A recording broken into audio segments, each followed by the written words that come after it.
Hi friends, இன்றைக்கி பார்த்தீங்கன்னா சூப்பரான ஒரு பன் தோசையும் உங்களுக்கு இப்படி காமிச்சா தெரியும் பன் எப்படி இருக்குன்னு பாருங்கள்.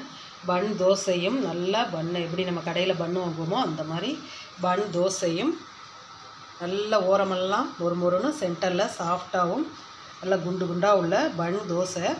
அதுக்கு சூப்பரான ஒரு ரொம்ப சிம்பிளாக ஒரு நிமிஷத்தில் அரைக்கிற மாதிரியான ஒரு நல்ல கார சட்னியும் நம்ம இன்றைக்கி ரெடி பண்ணியிருக்கோம். இது ரெண்டும் எப்படி செஞ்சோம் அப்படிங்கிறத நம்ம வீடியோக்குள்ளார போய் பார்ப்போம். ஃபுல்லாக ஸ்கிப் பண்ணாமல் பாருங்கள். அப்போ தான் என்னென்னலாம் போட்டு பன் தோசையில் அரைச்சிருக்கோம், சட்னியில் என்ன அரைச்சிருக்கோங்கிறது. ஏன்னா இந்த பன் தோசைக்கு இந்த சட்னி கார சட்னி ரொம்ப சூப்பராக இருக்கும். இது சிம்பிளாக இருக்கும், இது நல்ல காரசாரமாக இருக்கும். ரெண்டையும் சேர்த்து சாப்பிட்றப்ப டேஸ்ட்டு ரொம்ப சூப்பராக இருக்கும். அது ரெண்டும் எப்படி செஞ்சோங்கிறத வீடியோக்குள்ளார போய் பார்ப்போம். புதுசாக நம்ம சேனலை பார்க்குறவங்க ப்ளீஸ் சப்ஸ்கிரைப் பண்ணிவிட்டு பாருங்கள்.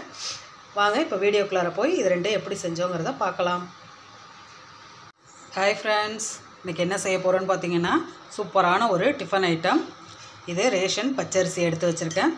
பன் தோசை தான் செய்ய போகிறோம். சூப்பராக நல்லா சாஃப்டாக வர்ற மாதிரி ஒரு பன் தோசை எப்படி செய்கிறது அப்படிங்கிறது தான் பார்க்க போகிறோம். நீங்கள் என்ன அரிசி வேணாலும் பச்சரிசியில் எடுத்துக்கலாம். நான் ரேஷனில் உள்ள பச்சரிசி எடுத்திருக்கேன். நீங்கள் கடையில் வந்து நார்மல் பச்சரிசின்னு கேட்கலாம், இல்லை மாவு பச்சரிசின்னு இருக்கும். அந்த மாதிரி உள்ளது எது வேணுமோ அதை வாங்கிக்கிங்க. ஆனால் இது பச்சரிசியில் போட்டு செய்கிறப்ப தான் அந்த பன் தோசை ரொம்ப நல்லா வரும், சாஃப்டாகவும் வரும், சூப்பர் டேஸ்ட்லேயும் இருக்கும். இப்போ இதால் நான் டம்ளர் எடுத்திருக்கேன். உங்களுக்கு எந்த அளவு வேணும்னு நினைக்கிறீங்களோ அந்த அளவு எடுத்துக்கோங்க. இதால் நான் 2 போட போகிறேன். 1 போட்டிருக்கேன், 2 தலையை தட்டாமல் அப்படியே தான் நான் போடுறேன். 2 எடுத்திருக்கேன் மொத்தம். எந்த டம்ளரோ கிண்ணமோ அந்த அளவில் 2 எடுத்துக்கோங்க நீங்கள். இதில் வேறு என்னென்ன கலக்கணுங்கிறதெல்லாம் இதை நம்ம நல்லா ஊறி அரைக்க போகிறப்ப மற்றதெல்லாம் பார்ப்போம். இப்போ இதில் வேறு என்ன நம்ம சேர்க்கணும் அப்படின்னு பார்த்தீங்கன்னா 1 ஸ்பூன் வெந்தயம் மட்டும் போட்டுக்கலாம். வேறு எதுவுமே இதுக்கு தேவையில்லை, உளுந்து எதுவுமே தேவையில்லை. பச்சரிசியும் வெந்தயம் மட்டும்தான் இது. இதை நல்லா கழுவி நம்ம குறைஞ்சது ஒரு 4-5 மணி நேரம் ஊறினா போதும். நல்லா ஊறிடுச்சு அப்படின்னா மாவு நல்லா நைஸாக வரும், இல்லைன்னா அந்தளவுக்கு நைஸாக வராது. அதனால் குறைஞ்சது ஒரு 4 மணி நேரமாவது இதை ஊற வச்சுருங்க. இப்போ இதை கழுவிட்டு தண்ணி ஊற்றி வச்சுக்கலாம். இதை நல்லா கழுவிட்டு ஊற வச்சுட்டேன். தண்ணி நல்லா வெள்ளையார வர அளவுக்கு கழுவி ஊற வச்சிடலாம். 4 மணி நேரம் ஊறினதுக்கப்புறம் நம்ம அரைக்கிறப்ப பார்க்கலாம். நான் மிக்சியில் தான் அரைக்க போகிறேன். ஏன்னா கம்மியாக 2 டம்ளர் போட்டிருக்கிறதுனால நீங்கள் நிறைய போட்டிங்கன்னா கிரைண்டரில் போட்டுக்கலாம். ஏன்னா இது ரொம்ப ஈஸியாக அரைச்சி எல்லாம் பண்ணிடலாம். அதனால தான் நம்ம மிக்சியிலே போட்டு இன்றைக்கி அரைக்க போகிறோம். இது நல்லா ஊறிட்டு அரைக்கிறப்ப வேறு என்னெல்லாம் சேர்க்கணுங்கிறதெல்லாம் பார்ப்போம். ஊறட்டும் பார்ப்போம்.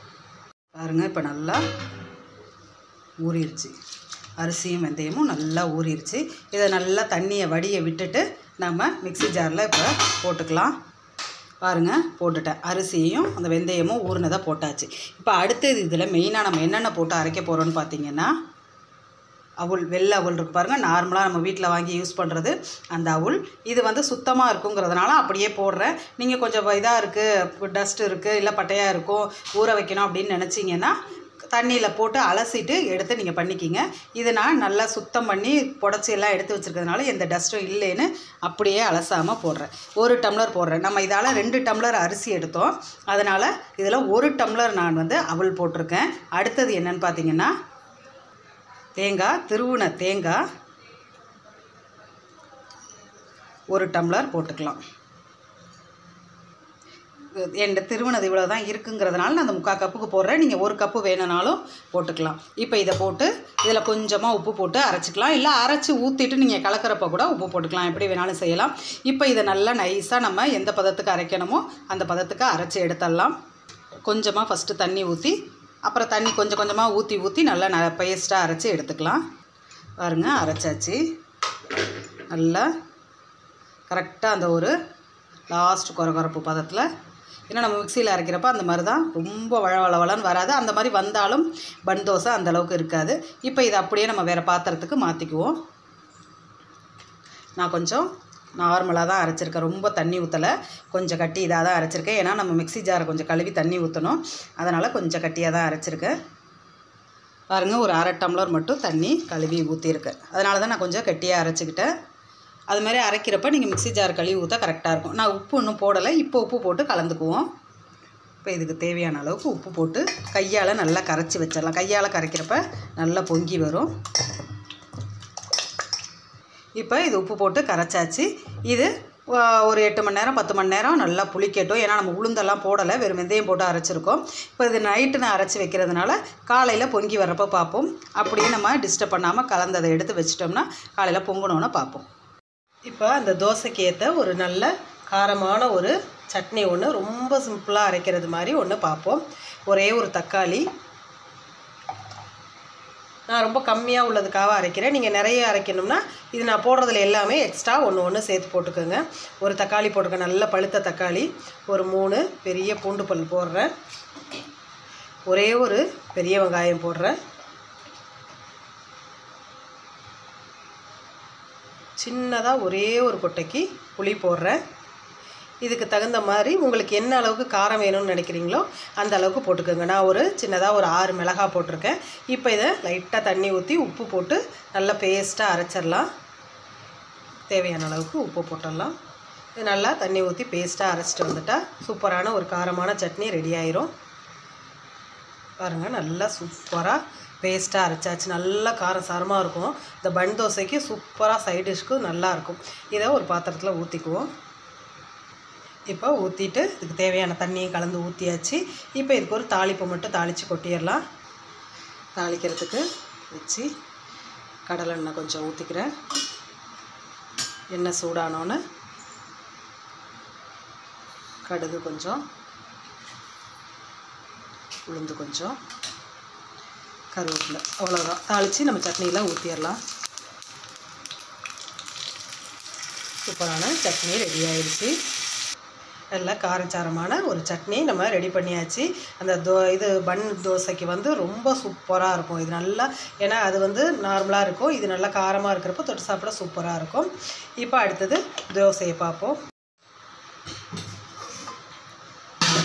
நம்ம நைட்டு அரைச்சி வச்சது நல்லா பொங்கி வந்திருக்கு. பாருங்கள், நல்லா உங்களுக்கு தெரியுதா, சாஃப்டாக வந்திருக்கு. இப்போ இதை நல்லா நம்ம கலந்து விட்டுடலாம்.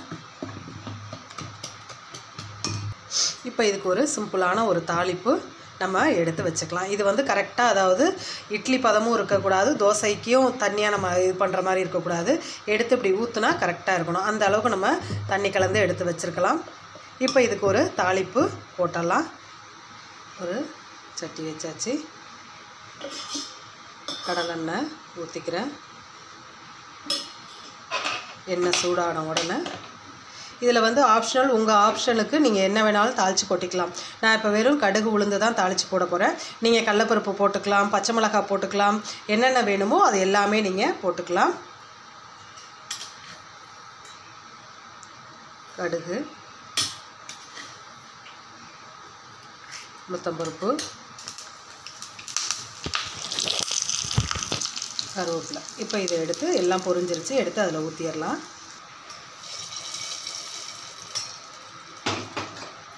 அவ்வளோதான். இதை நல்லா கலந்து விட்டுட்டு நம்ம இனி தோசை ஊற்ற வேண்டியதான்.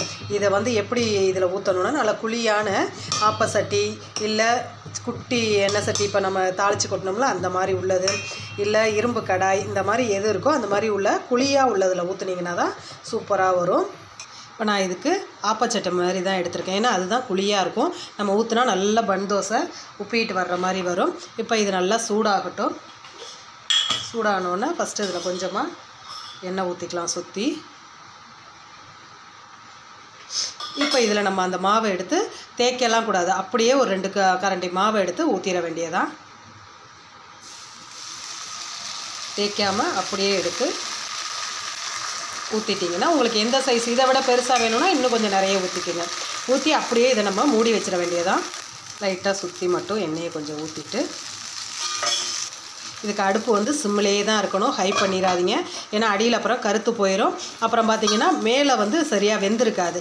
சிம்மிலே வச்சிங்கன்னா தான் மேல் மாவும் வெந்து வரும், நம்ம பெரட்டி போட கரெக்டாக இருக்கும். இப்போ இதை சிம்மிலே வச்சு ஒரு 5 நிமிஷம் வேகட்டும். ஓப்பன் பண்ணி பார்ப்போம். பாருங்கள், சூப்பராக நல்லா புஷ்ஷுன்னு மேலே வந்துருக்கு பாருங்கள். அப்படியே எடுத்து பெரட்டி போட்டுடலாம். இது பெரட்டி போட்டு நம்ம மூடணும்னு தேவையில்லை, இல்லை உங்களுக்கு மூடி வைக்கணும்னா, ஏன்னா மேலே நல்லா மாவு வெந்திருக்கும். சும்மா ஒரு 2 நிமிஷம் மட்டும் இப்படி இருந்துன்னா அந்த மேல் சைடு நல்லா மொறுன்னு வந்துடும். அதுக்காக தான் திருப்பி போட்டிருக்கோம். அதே அந்த எண்ணெய் சட்டி, குட்டி எண்ணெய் சட்டியில் போட்டிருக்கோம். அதுவும் பாருங்கள் எவ்வளோ சூப்பராக பண்ணு மாதிரி வந்திருக்குன்னு பாருங்கள். சூப்பராக வந்திருக்கா. அப்படியே பெரட்டி போட்டுடலாம் இதையும். நீங்கள் இந்த மாதிரி நான்ஸ்டிக் மாதிரி உள்ளதில் ஊற்றுனீங்கன்னா சூப்பராக வரும். நல்ல பன்னு மாதிரி உப்பி சூப்பராக வந்திருக்கு. அவ்வளோதான், சூப்பரான பன் தோசை ரெடி ஆயிடுச்சு. நல்லா புஷ்ஷுன்னு நம்ம கடையில் வாங்குறது பாருங்கள், அந்த சைடும் நல்லா வெந்து வந்துருச்சு. அழகாக இதை அப்படியே நம்ம எடுத்து வச்சிட வேண்டியதான். சூப்பரான பன் தோசை ரெடி. இதேமாதிரி எல்லாத்தையும் நம்ம ஊற்றி எடுத்து ரெடி பண்ணிட வேண்டியதான். சூப்பரான ஒரு பன் தோசை ரெடி ஆயிடுச்சு. பாருங்கள், நல்லா ஓரம்லாம் நல்லா முறுமுறுன்னு இருக்குது. சென்டரில் செம்ம சாஃப்டாக இருக்குது. உங்களுக்கு தொட்டை அமுக்குனா உள்ளார போகுது பாருங்கள், அந்த அளவுக்கு இருக்குது. ஏன்னா நம்ம அவல் தேங்காயெல்லாம் போட்டு அரைக்கிறப்ப ரொம்ப டேஸ்ட்டு சூப்பராகவும் இருக்கும். இந்த வீடியோ உங்களுக்கு பிடிச்சிருந்துச்சுன்னா லைக் பண்ணுங்கள், ஷேர் பண்ணுங்கள், கமெண்ட் பண்ணுங்கள், சப்ஸ்கிரைப் பண்ணுங்கள். பக்கத்தில் இருக்க ஆளுங்கிற பட்டனையும் தொடுங்க. அப்போ தான் நான் போடுற வீடியோ உங்களுக்கு உடனே நோட்டிஃபிகேஷனில் வரும். நீங்களும் விருப்பப்படுறத பார்க்கலாம். தேங்க்யூ.